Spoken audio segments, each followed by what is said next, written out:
Okay, so here's something almost nobody saw coming. The most recognized name in global finance, a 50-year-old institution that carries the messages behind more than 11,000 banks, is quietly building a blockchain. Yeah, Swift. The exact piece of plumbing that Bitcoin was, in a way, invented to route around, is now putting more than 40 of the world's biggest banks onto a shared digital ledger.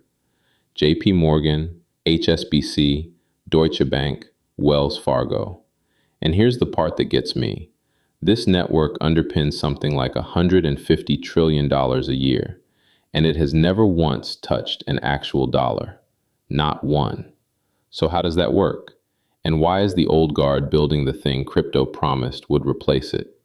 Let's get into it. So rewind to 1973. Back then, if a bank in New York wanted a bank in Frankfurt to move money, they used Telex, a clunky teleprinter, and it was a mess. Messages were free form, typed by hand, and a slow, insecure nightmare to verify. Every bank looking up secret codes by hand just to trust a message was real. So 239 banks from 15 countries met in Brussels and said, "We need a common language." That's what SWIFT was, the Society for Worldwide Interbank Financial Telecommunication. One standardized, secure, verified way for banks to talk. It went live in 1977, and here's a fun detail. The first live message was sent by Prince Albert of Belgium, who later became king. A royal pressed the button on the backbone of modern finance. Now here's the one thing most people get wrong, so stay with me. SWIFT does not move money. Ever. It doesn't hold funds, run accounts, or settle anything. Think of it as a hyper-secure postal service between banks. It delivers the instruction: pay $1 million to this account, but the cash itself moves separately through the bank's own relationships. The message is not the money. Hold on to that, because it's the key to this whole story. And SWIFT is unusual in another way. It's not chasing profit. It's a cooperative, owned by the banks that use it, run from Belgium, and watched over by the world's central banks like critical infrastructure. From those founders, it grew into a quiet giant. 11,000 institutions, 200 countries, tens of millions of messages a day. And steering it today is Javier Perez-Tasso, a 30-year SWIFT insider. So if SWIFT only sends messages, how does a payment actually happen? You know that SWIFT code, or BIC, you paste in when you send money abroad? That little code is SWIFT, a global address book that says exactly which bank in which country you mean. So your bank fires off a structured message. The famous one's an MT-103, basically, please pay this customer. Then a separate message squares up the money between the banks. So where does the money really move? Through correspondent banking. Picture it. Your bank keeps an account at a partner bank overseas, and they keep one back. Bankers call these nostro and vostro accounts, which is just Latin for our account with you and your account with us. Same account, two views. The payment settles by adjusting those balances. No cash flies across the ocean. And here's something most people miss. SWIFT isn't only about payments. The same rails carry securities trades and trade finance, the letters of credit that have financed global shipping for centuries. A stock settlement, a container of goods crossing an ocean, it's all riding on SWIFT messages. The honest downside: if your banks don't have a direct link, the payment hops through 2 or 3 middlemen, each taking a fee and some time. That's why an old wire could take days. SWIFT's spent years fixing that. In 2017, they launched GPI, track a payment end to end, like a parcel, and settle most same day. And this past November, the industry finished a 20-year upgrade to a new data standard, ISO 20022. I know, sounds boring, but stick with me, it matters. It means every message now carries far richer, cleaner data.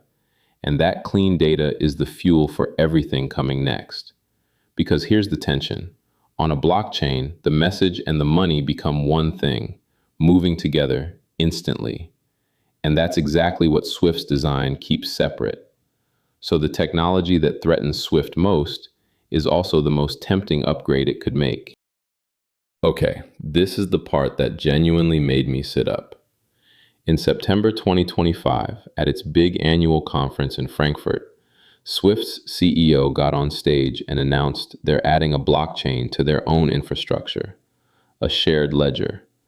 And the framing wrote itself.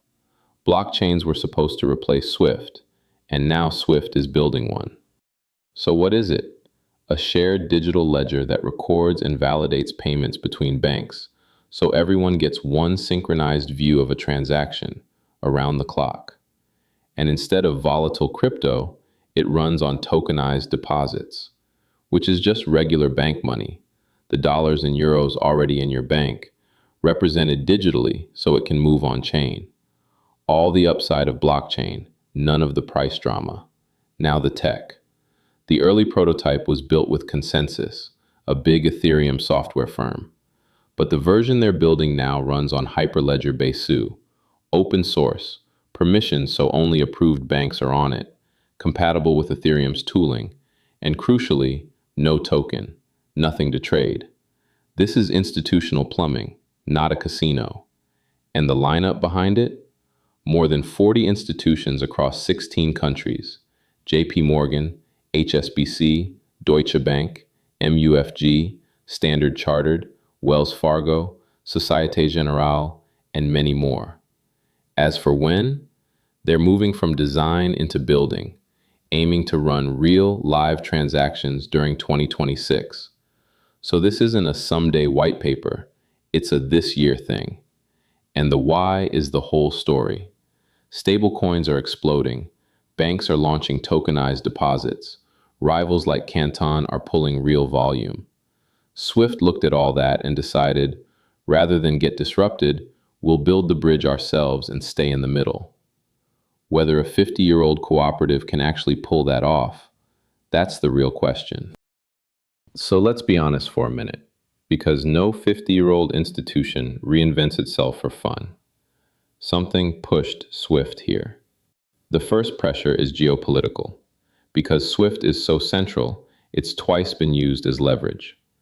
Iranian banks were cut off in 2012, and in 2022, after the invasion of Ukraine, a list of major Russian banks was disconnected. To be fair, Swift doesn't make that call. It's a neutral cooperative following government sanctions law. But the lesson the rest of the world took away was simple. If access can be switched off, maybe we want a backup. And that lit a fire under the alternatives. China's been scaling its own system, SIPs, which has grown fast. Though honestly, it's still mostly yuan and a small slice of Swift's reach. A backup, not a replacement yet. Then there's the bigger wave. Stablecoins that settle in minutes, anytime, for pennies. Tokenized deposits from the banks themselves. Networks like Canton and JPMorgan's own Connexus platform, moving billions. And those are the real pressure, because they pull Swift's own customers onto rails that aren't Swift. Even Ripple, called the Swift killer for a decade, that's softened into more of a coexistence now. So the fair question is, can a slow-moving cooperative genuinely disrupt itself? Some analysts say the ledger is mostly defensive, and there's truth to that. But the other side is just as true. Swift starts from a place almost nobody can touch. 11,000 institutions already plugged in. Real neutrality, since no single country owns it. And it writes the data standards the whole industry runs on. So it's both, really. Defensive in motivation, ambitious in scope. And that's exactly why this is worth watching, not dismissing. So if the ledger is the new road Swift is paving, AI is how it's guarding it. And this is genuinely clever. Remember, Swift sees the messages behind billions of transactions a year, an incredible vantage point for spotting fraud. So in 2025, they switched on an AI-powered fraud defense that watches for suspicious patterns in real time. aimed especially at smaller banks that don't have big in-house security teams. But here's the part I love. Banks normally can't share their fraud data. It's private, competitive, regulated. So Swift, working with Google Cloud, used something called federated learning. Think of it like this. The AI model travels to each bank and learns locally, so the raw data never leaves the building. They ran a trial with 13 banks, and the shared model was twice as good at catching fraud as any single bank alone. Twice. And they're calling it a blueprint for the whole industry. Now connect that to tokenization. Swift ran one of the largest experiments of its kind, a sandbox with 38 institutions, including a bunch of central banks, testing how digital currencies could move across systems without splintering into what they call digital islands. They teamed up with Chainlink to prove tokenized assets could hop between public and private blockchains, while banks kept their existing systems. And that boring ISO 20022 upgrade? This is where it pays off. Cleaner data means smarter AI and automation that actually works. So step back and you see the real strategy. Swift's bet isn't to be the blockchain, it's to be the switchboard. One trusted, neutral on-ramp connecting the old rails, the new chains, central bank money, and tokenized deposits. So a bank plugs in once instead of wiring up to everything. That is a very smart way to stay essential. So let's bring this home. Swift spent 50 years as the invisible messaging layer of global finance, the thing that tells banks to move money but never touches it. And now, under real pressure from stablecoins and tokenized money, it's making the boldest move of its life, building its own blockchain shared ledger, with 40 plus of the biggest banks on Earth. So here's the one concrete thing to watch this year. And to be clear, this isn't financial advice. There's nothing to buy. The thing to watch is simple. Whether that shared ledger flips from a build into live, real-world transactions during 2026. Because that's the tell. The day the network 11,000 banks already trust starts settling tokenized money on a blockchain, that's the moment the bridge between the old financial world and the new one actually gets built. The institution everyone expected blockchain to replace might just become the thing that quietly carries it into the mainstream. If you got something out of this one, a like really does help the channel. And subscribe if you want clear, honest breakdowns of where finance and crypto are actually heading. Thanks so much for watching, and I'll see you in the next one.